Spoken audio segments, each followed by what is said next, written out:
Hello, Dom. I am Hermann Simon from Germany.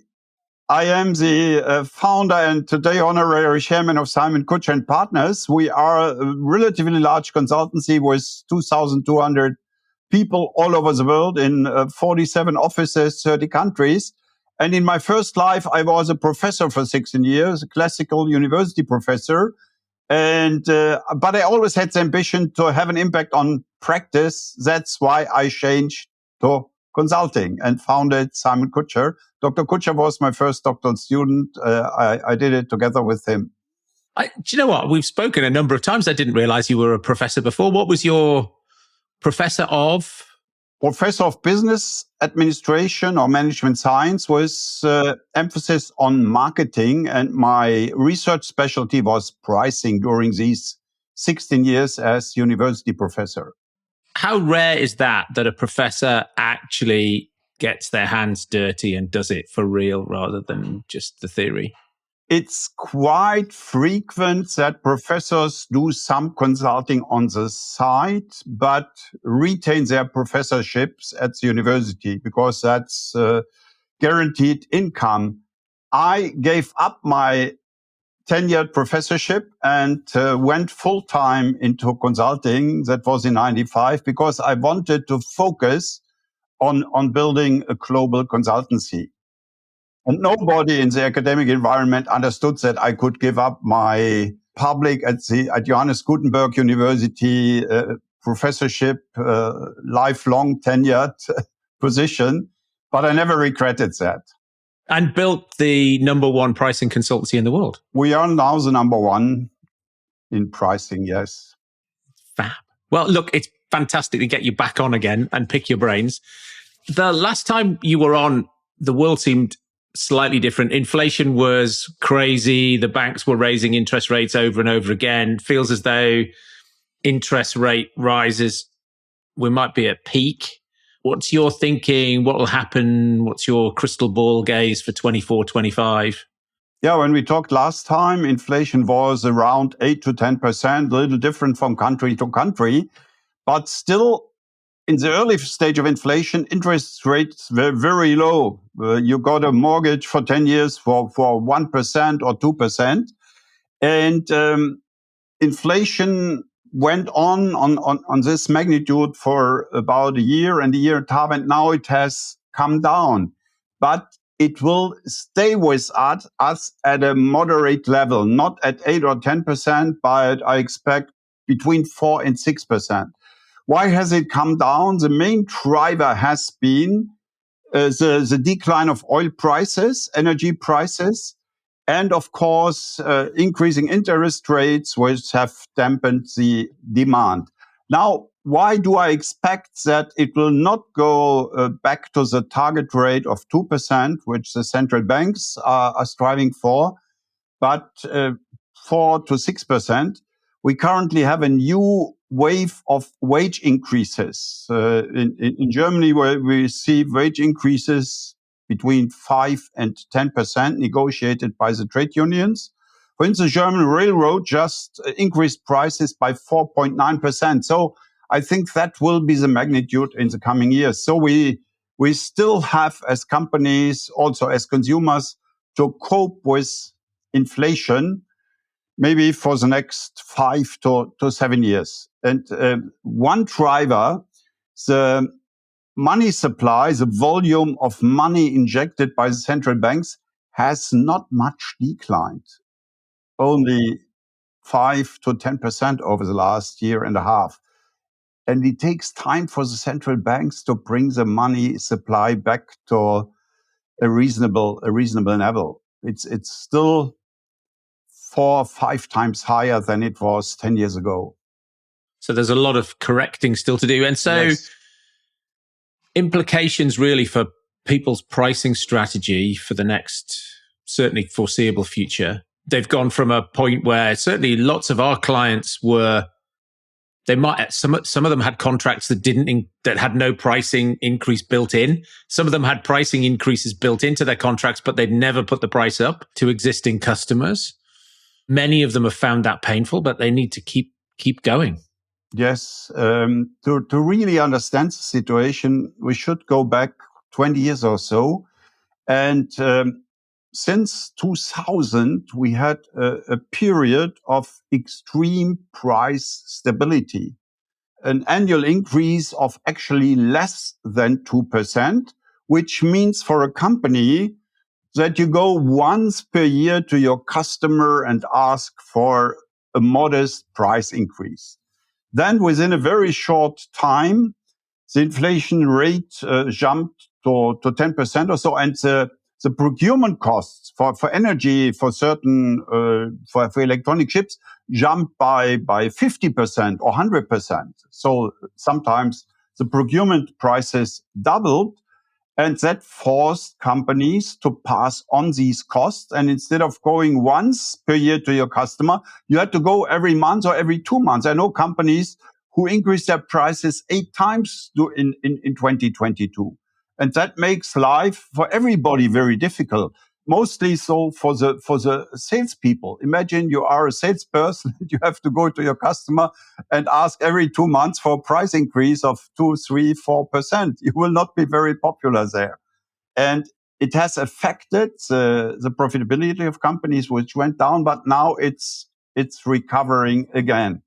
But I think we should we have to stay alert, observe developments of costs of consumers' willingness to pay.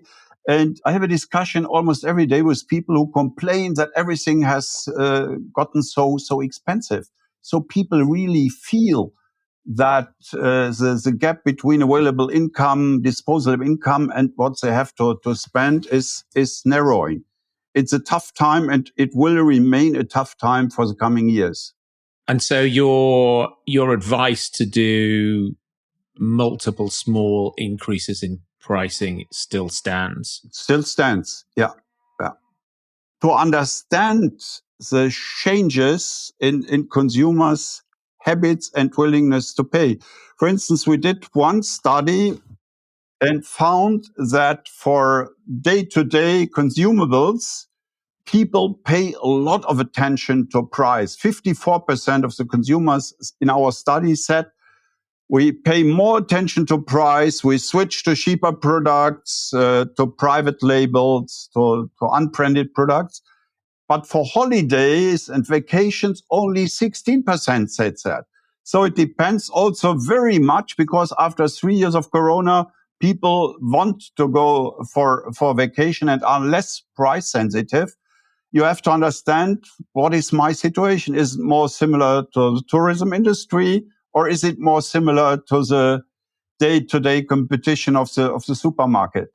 Okay. And taking that inflation at sort of 3, 4, 5% over what's your view of where we are in the economic cycle? Are you expecting growth to start again? Eurozone apparently in recession at the moment? I think that differs a lot from country to country. It seems that America is doing very well. Yeah. Whereas in Germany, we have small negative growth this year. Of course, the automotive industry, which is very important in Germany, is highly affected. Electric cars don't sell as well as expected. New Chinese competitors come in. That is putting pressure on the German economy. Then we have the crisis, Ukraine, Middle East, which create a lot of uncertainty. So I'm hesitant to make any forecast, because nobody knows today how these wars and crises will develop. How long is Putin going on? Will the Ukraine prevail? Nobody knows that, and that has a very strong effect on not only on energy prices, but ultimately on everything we sell and buy. Yeah, and it's only a small proportion of American GDP is export led. So much of the American economy is internal and circular. Yeah. And interestingly, I saw a thing where, Republicans were complaining about the aid for Ukraine. And then somebody pointed out the facts were that actually the Ukrainians were being sent old armaments and the US were buying new armaments. And so, in fact, all of the money that they're sending Ukraine was being reinvested in the in armaments industry.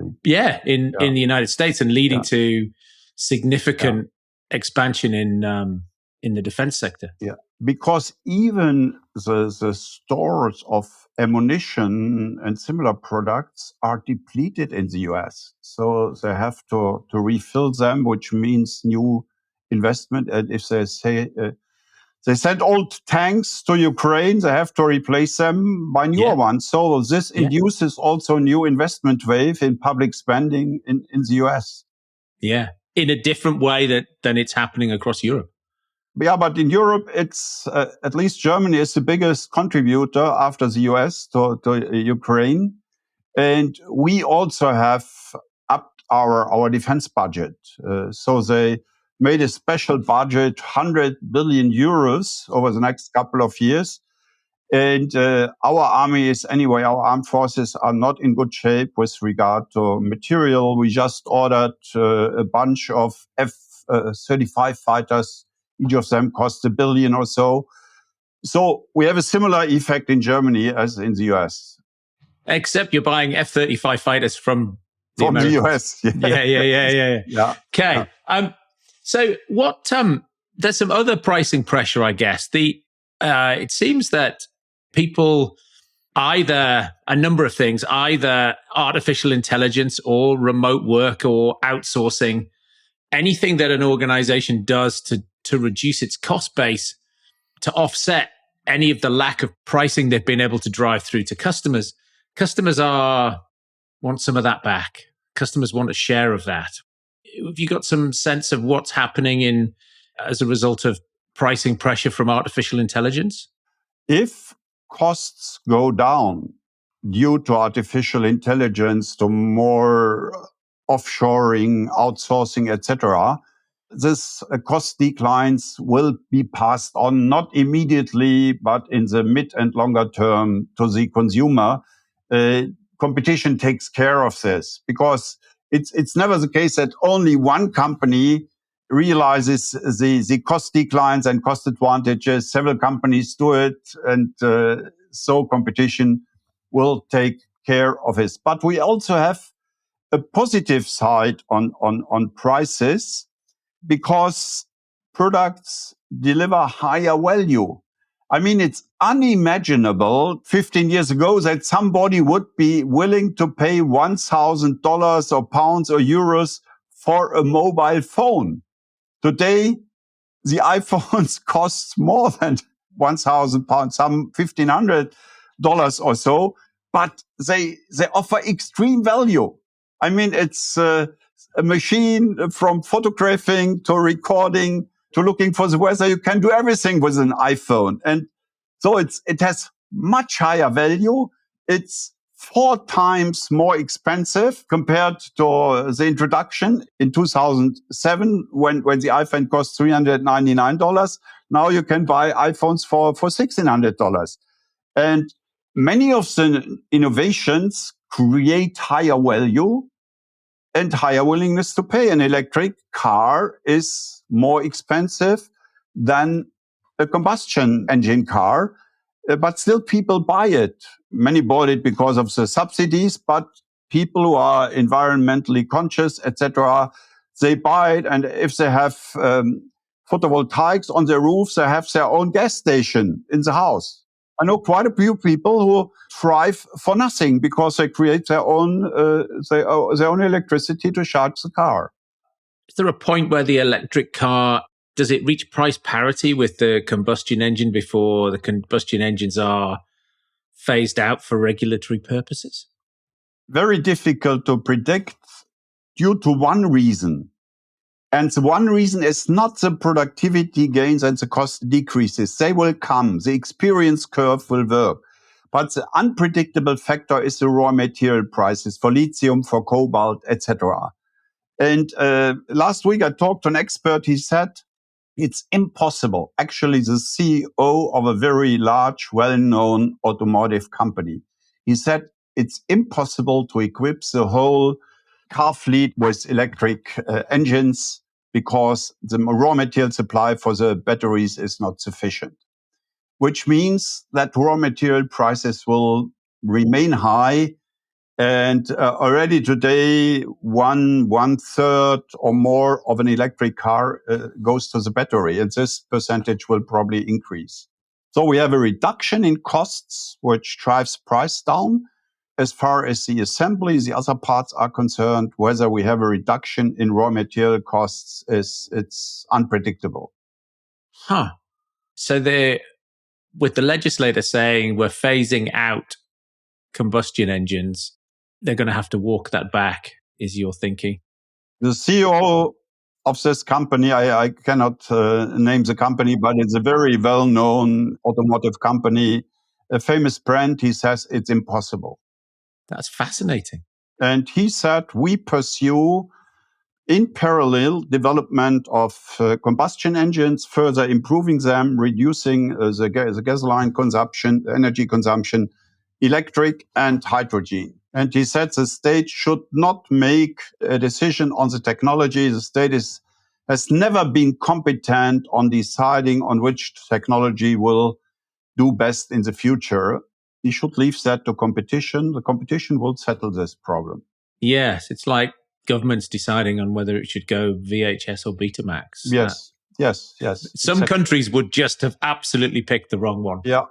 We have many of these examples, like VHS against Betamax, etc., where the market decided the best system prevailed, like in evolution, like your old friend from Britain, Darwin, described it. That's how competition works. Survival of the best. Yeah, indeed. What's happening in Germany? What's the mood? Big economic tectonic plates moving in Germany that are different to the UK, maybe? I think a big difference is in a very hot topic here, deindustrialisation. And to describe the situation in Germany, still roughly 1/4 of the gross domestic product comes from industry, from production. In the UK, it's only half that percentage, something between 10 and 15%. And politicians, trade unions propagate, we must fight against deindustrialization. I have the opposite position. I say we need deindustrialization. And I have a couple of arguments which are interesting. First, if we compare Germany to the UK, the US, and France, our industry share in the GDP is about double. That cannot be. We are all highly developed nations. How can it be that our percentage in the GDP is double?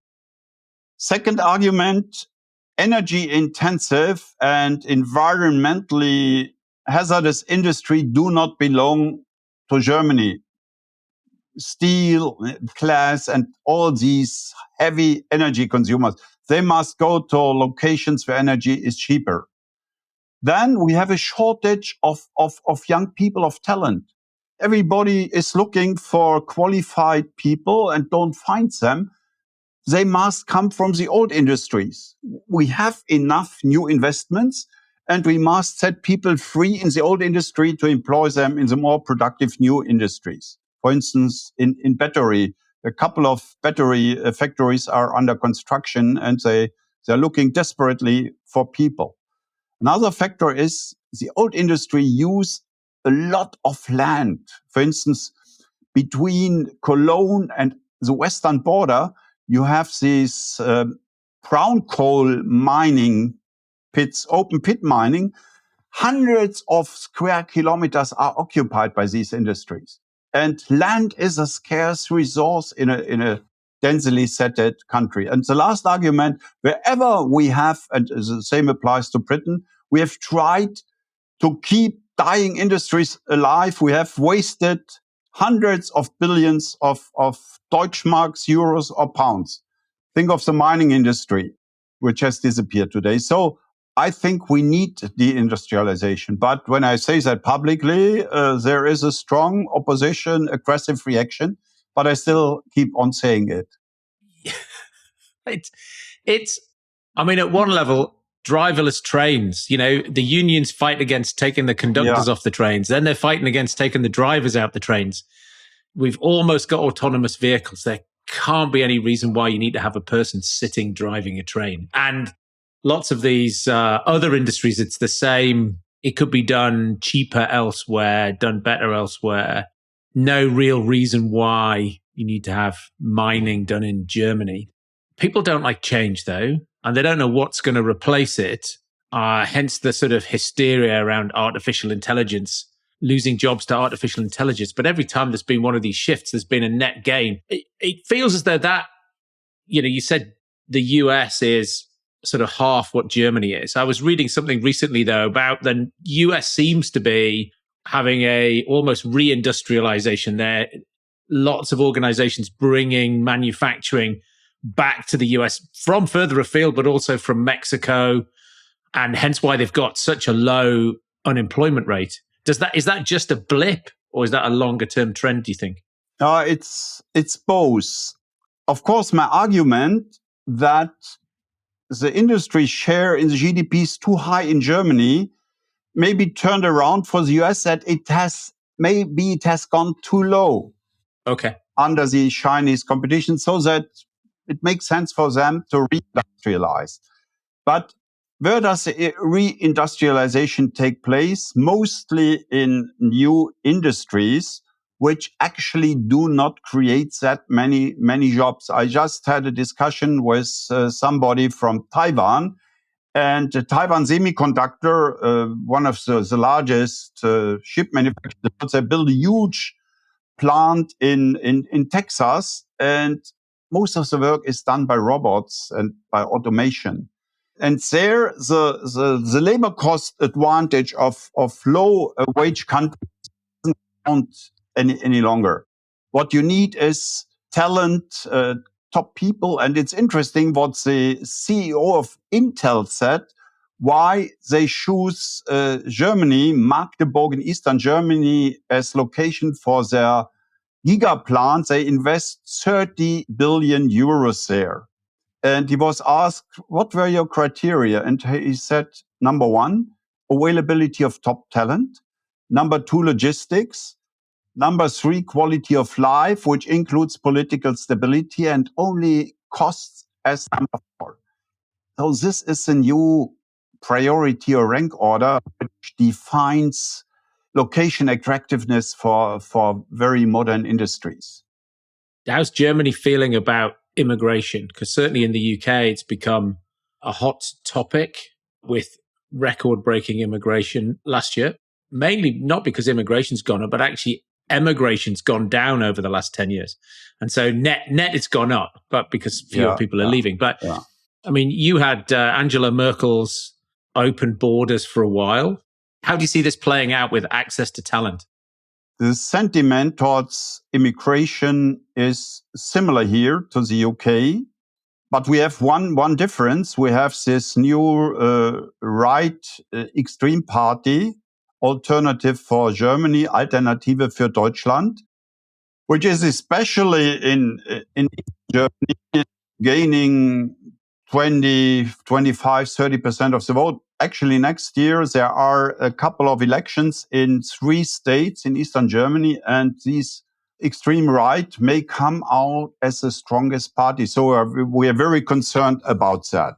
The consequence is we have to contain immigration. It's too much. On the other hand, we need immigration, but we need the right immigration. And we mostly had in the recent years, also under Angela Merkel, we had lots of unqualified people coming in. Sometimes people are not even able to read and write. And we need qualified immigration. But that's very difficult to control. And we have one big disadvantage compared to the UK or the US.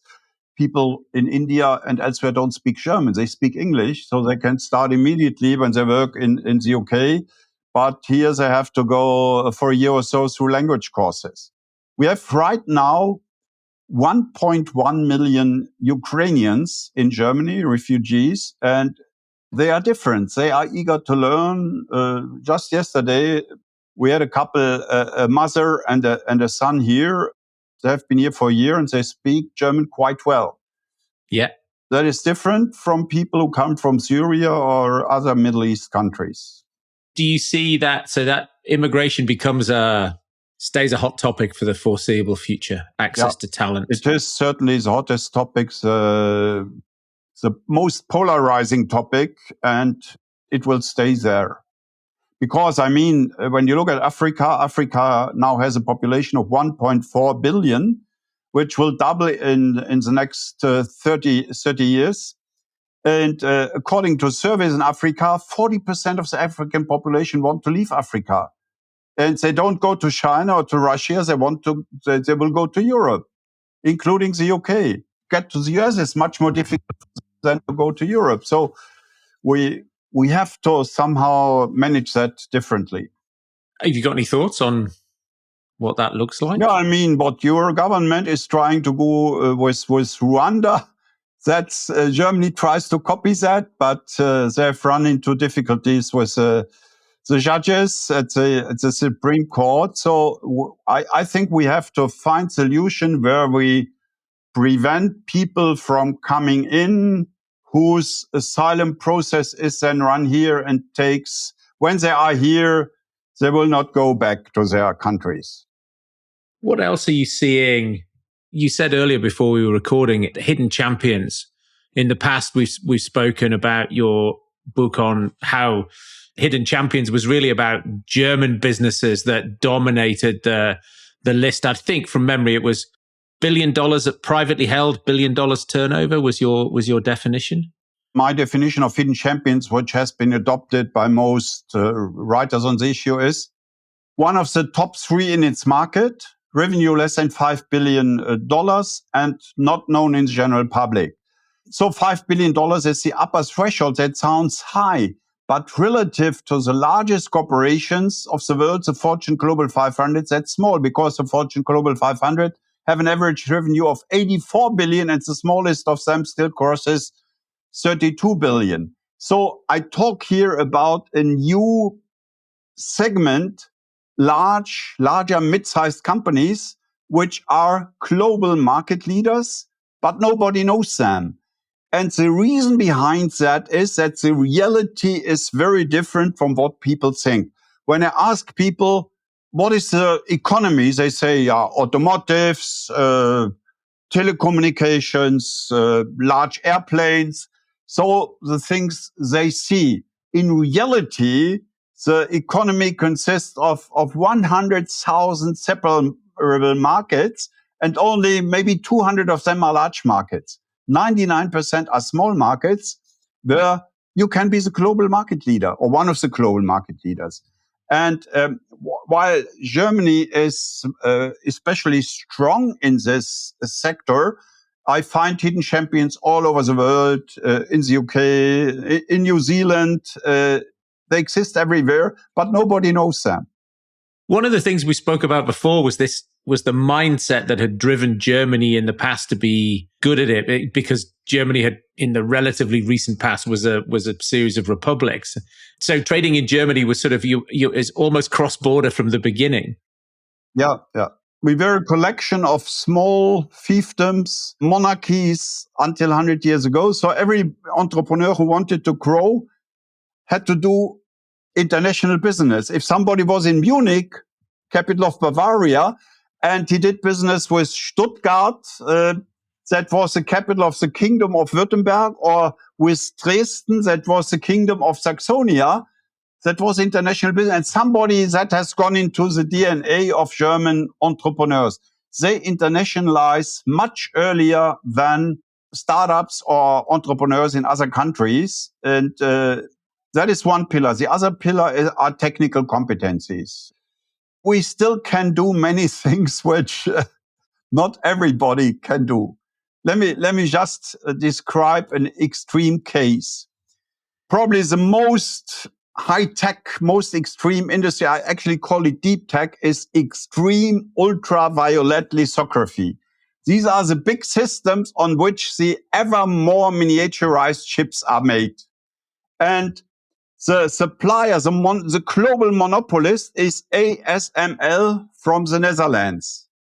And the two key players I call this an ecosystem, are Trumpf with the laser.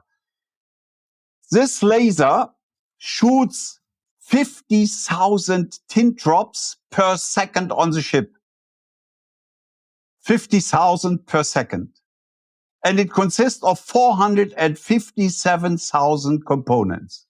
The laser is less complex than the optical system of Carl Zeiss.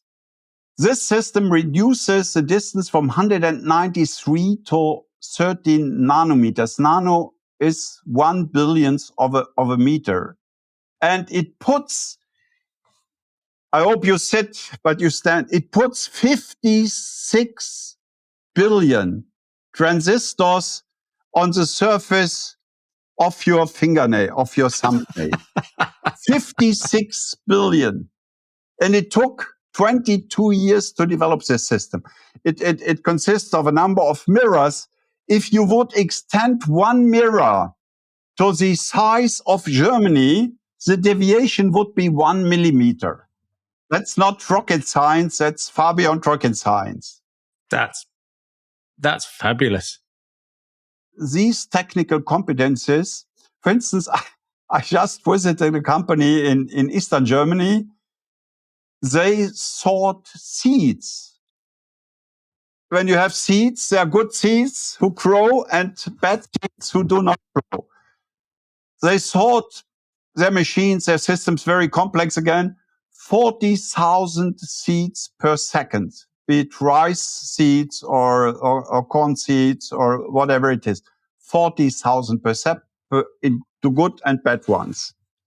And I could give you dozens of these crazy examples.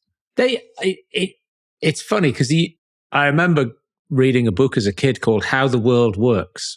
Yeah. And most of the things, like a toaster, how does it work? Or, we're now into the realms of these things that are beyond imagination and are difficult to even understand, conceptualize how they work. Yeah, it's even earlier. We have no idea that somebody needs machines to sort 40,000 seeds a second. Yes. And we have no idea that on the surface of your thumbnail, there are 56 billion transistors.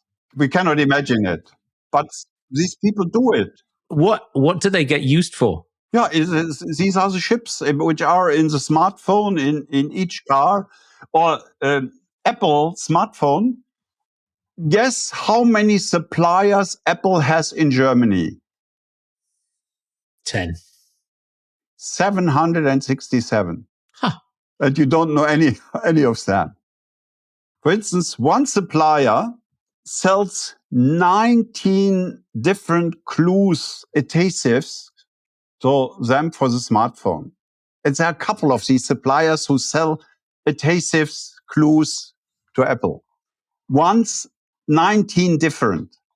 You couldn't imagine that it would be possible or be required to have 19 different glues in one phone. We have no idea how complex modern value chains are, how many stages and finesses are there. Fascinating. And do you think Germany is producing as many hidden champions now as it was in the past? Yes, we have waves. When I look at the waves of new hidden champions, we had a big wave before the First World War. And many of these companies are actually older than 100 years. Then we had a second wave after the Second World War. And in the last 20 years, we also have a new wave, which is mostly in energy, also now in sustainable materials, new technologies. We have a few in digitalization, etc., but too few in digitalization. And there I should maybe say a word about where I see the role of Europe. Europe will not play a role in mass digitalization. That's an American game and a Chinese game. And to explain that, Uber, I use the Uber example, Uber tested its systems for about 3 years in San Francisco. and then rolled it out to all American large cities without modification. If you do the same in Berlin or in London and you want to roll it out all over Europe, you have to overcome 27 bureaucracies and 27 languages. The global standard in mass customization does not come from Europe. We should rather focus on B2B processes, so rather on niche markets, not on the large markets. And I think the bottleneck is not in our know-how, but it's in our ability or non-ability to set the global standard. I think we should strive to become part of the American ecosystems in digitalization, in artificial intelligence, or you could call it the transatlantic, instead of trying to create our European autonomy or sovereignty. It will fail. And but I see the opposite again from the politicians, which say we have to create our own systems, etc. That will fail. In terms of the B2B process piece, have you got some examples of that where you see that working? I guess in technology. Yeah, in technology, TeamViewer is the global leader in so-called remote control systems. Their software is installed on 2.5 billion devices all over the world. 2.5 billion. LSTM, that stands for long short-term memory, that is part of the software behind Siri of Apple or Alexa of Amazon, installed on more than 3 billion smartphones, comes from Germany and Switzerland. DeepL is the best translation software in the world, coming from Cologne in Germany. Germany is leading in autonomous driving, which nobody knows. We are the first country with level 3 autonomous driving last year certified. And Mercedes is ahead of Tesla in autonomous driving and just got level 3 certification in California and Nevada. Level 3 means the following. Level 2 is you are allowed to take your hands from the wheel, but you still have to be concentrated to intervene. Level 3 is you are allowed to take hands from the wheel and do something else. Read a book, a newspaper, watch a video. Because in the case of emergency, the car will take care, will control, and move the car to the side. So 1/3 of all patents in autonomous driving in the last 10 years come from Germany. Nobody knows that again. Hidden champions. Aha. Very good. And Mercedes is the leading company in autonomous driving, the only one which has level 3 certification in Germany, California, Nevada right now. Very good. And I think when we spoke, your hidden champions, the Chinese century, your view was that lots of hidden champions would emerge from China. But before I go into that, are there things governments can do to promote hidden champions or set the stage so hidden champions can evolve? Governments cannot play, say, a decisive role in marketing, in building up global sales and service network, etc. But governments can play a decisive role in the education sector. And that is certainly one of the strengths in Germany, our so-called dual vocational training system. Dual, because the young people work in a company for 3 days, get a modest salary, and for 2 days they attend a vocational training school. And these programs are usually 3 to 3.5 years when they graduate as qualified workers. And we certainly have the best qualified workers in the world with this system.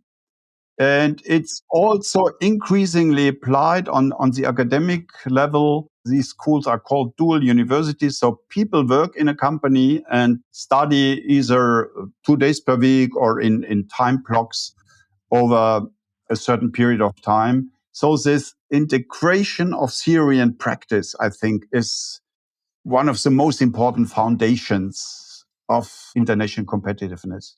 Yeah, one of our clients in Australia, Macquarie Technology Group, hires students whilst at university, gets them to come and work part-time, and they continue their studies part-time. And so that dual track. But I also went to a high school in New York called the Aviation High School. And 50% of the classes are metalwork. It's about training the engineers to go and work in the airline industry. Yeah, these are similar concepts. I'm there thinking, God, I had to do Latin and I could have fired up a jet engine instead. It's brilliant. Somebody donated a Gulfstream to them, so they had to dismantle it outside the school and rebuild it inside the school. And then sometimes they get to go and fire the jet engines up on the Gulfstream in the car park. Just so it still works. Yeah. Just great fun. Great fun. I think this challenge is also underestimated. I was in China a few weeks ago and visited the newest BYD factory, which came into operation this February. And so we looked at the assembly lines, etc. And then we came to a department where they trained workers. And I asked, how long is the training? They said 2 days. I'm not sure whether you can really qualify somebody in 2 days. I don't know what their education, what the level of qualification was, but educating, training people in a useful way is the key success factor. Fabulous. What books have you been reading recently? You got some good recommendations? One of the most recent books I read was the biography of Elon Musk. Oh, yeah. Isaacson. It's really crazy. I mean, Elon Musk is an integration of genius and craziness. It's unbelievable. I could recommend that book to everybody who is interested in management and modern industries, technologies, etc. I enjoyed it. I enjoyed it immensely. I was left thinking, sometimes you read books, biographies, and there's a sense of, I don't know, I was going to say envy. That's not what I mean. But, it might be nice to be them, right? Whereas in his case, I was left thinking he's a very troubled soul and I'm delighted I'm not him. He must, wakes up every morning and there's a sense of, I don't know, some sense that I'm happy that he has and I don't. Probably you are also delighted that you don't have to work under him. That would be even worse. Right now, I am also reading another interesting book. It's the title is Forged in Crisis, and it is about leaders. I forgot the name of the author. It's an American lady, a professor. And these are the stories of Shackleton, the guy who saved his team in the Antarctic. Lincoln. Now it's about Bonhoeffer, who was killed. A Protestant minister was killed by the Nazis in Germany. That's also a very, very interesting book about leadership under extreme circumstances. Lincoln during the Civil War in the US. And then there was another guy, a black guy, who fought for against slavery in the US. Douglas is his name. So very different leaders, and the chapters are like biographies of these people, okay. but under the perspective of leadership. Very, very enlightening. Fantastic. Forged in Crisis is the title. Fabulous. The Elon Musk one I've read, but Forged in Crisis I will go and acquire straight away. Thank you very much indeed for coming on. Have you got any final thoughts for people? Something that they should be doing tomorrow as they listen to this? To parents, listen to what I said about education. The opportunities are good, but the challenges are also very high. So help your children that they get a good education. To businesses, don't be too much affected by the current pessimism. I think the stock market, who recovered in the last couple of months, is a good indicator for next year. So I'm optimistic that things will get better and some of the crisis will hopefully disappear. I cannot make a prediction, as I said, on Ukraine or Middle East. I have some positive signals from China. I think that's very interesting. Xi Jinping met Biden and also American entrepreneurs and managers. They gave up the visa for the need to have visa for several European countries. They gave up the boycott against Lithuania. It was so there are some positive signs, and I think if this crisis between China and the US can be brought down a little, some pressure taken out, that would be very useful, helpful for the global economy. Fantastic. Hermann, thank you very much indeed for your time again. I enjoyed it as ever. Yeah, thank you, and Merry Christmas. All the best for the new year. Cheers. Thank you.